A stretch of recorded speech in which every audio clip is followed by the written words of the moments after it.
Baiklah, kita akan mempelajari salah satu istilah reaksi yang sering kita temukan di dalam reaksi atau di dalam materi karbohidrat, yaitu reaksi hidrolisis dan reaksi kondensasi.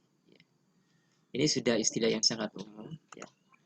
Jadi hidrolisis itu adalah suatu reaksi kimia di mana H2O dalam hal ini merupakan molekul air akan dipecah ke dalam bentuk kation H+ serta anion OH- hidroksida melalui sebuah proses kimia. Sementara reaksi kondensasi yaitu suatu reaksi kebalikan hidrolisis di mana dua molekul akan bergabung menjadi satu dengan mengeluarkan molekul air saat terjadi reaksi.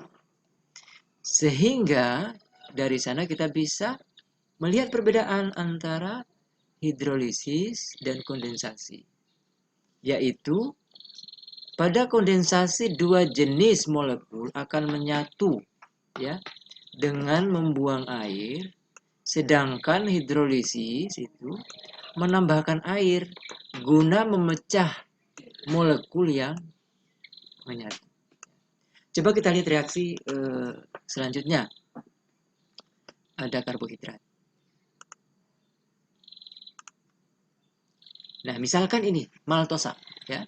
Jadi dari maltosa ini kita bisa lihat reaksi kondensasi, ya, reaksi kondensasi dan reaksi hidrolisis. Ya.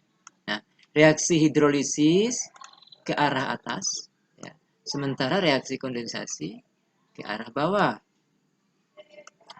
Nah, kalau kita lihat reaksi hidrolisis, maka kita akan lihat bahwa satu molekul ini yang besar, maltosa, kemudian akan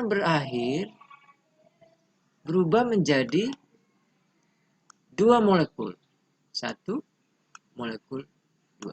Ya. Ini tadi esensi perbedaan.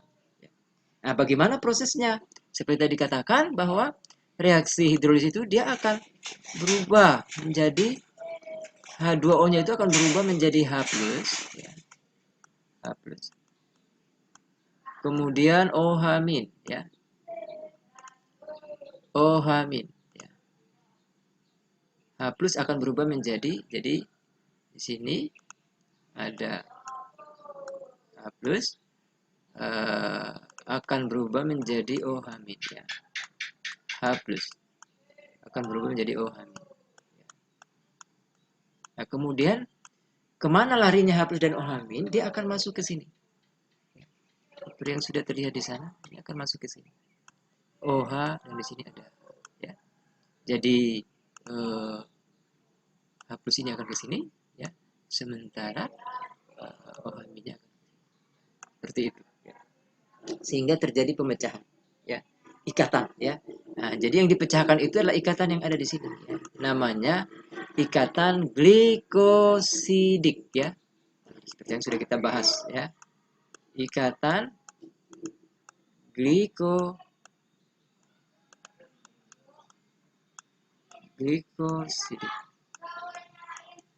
Glikosidik. Ikatan glikosidik. Ya. Begitu pula sebaliknya ketika terjadi reaksi kondensasi ke bawah, ya, maka akan terpecah kembali, ya. Kemudian dia akan melepaskan air, ya. Jadi ini air yang tadi masuk ke sini akan dilepaskan kembali ketika terjadi reaksi kondensasi, ya. Jadi ini, ya. Jadi dia akan dilepaskan keluar, ya. Nah, dia akan dilepaskan, ya. Sehingga terbentuk satu molekul lagi, ya. Nah, kemudian kita juga bisa lihat ilustrasinya, ilustrasi berikut, ya, untuk memudahkan kita memahami. Ya, jadi ini ada hidrolisis, ada ikatan glikosidik di sini, ya.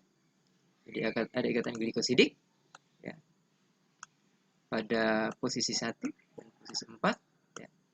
kemudian ada reaksi hidrolisis ke atas, H plus akan masuk ke sini, ya, kemudian OH min, ya, seperti halnya tadi H plus dan OH min. Ya, sebaliknya reaksi kondensasi akan menghasilkan dari 2 molekul menjadi 1 molekul. Ya, seperti itu. Ini juga bisa kita gambarkan di karbohidrat yang lain, ya. Karbohidrat yang lain misalkan ini, ya, sukrosa. Ya, sukrosa tadi juga sama.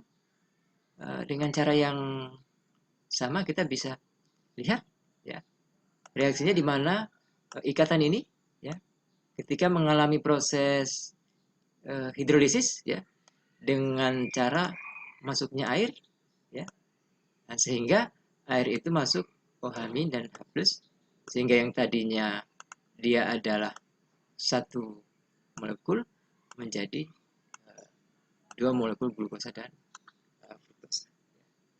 Nah, jadi dia secara mekanisme dia menyerang di sini, ya. Serangan oleh H2O, ya, tentu dia dibantu juga oleh enzim, ya. Nah, sehingga terbentuk 2 molekul. Ya, itu sekilas mengenai reaksi hidrolisis. Semoga bisa dipahami.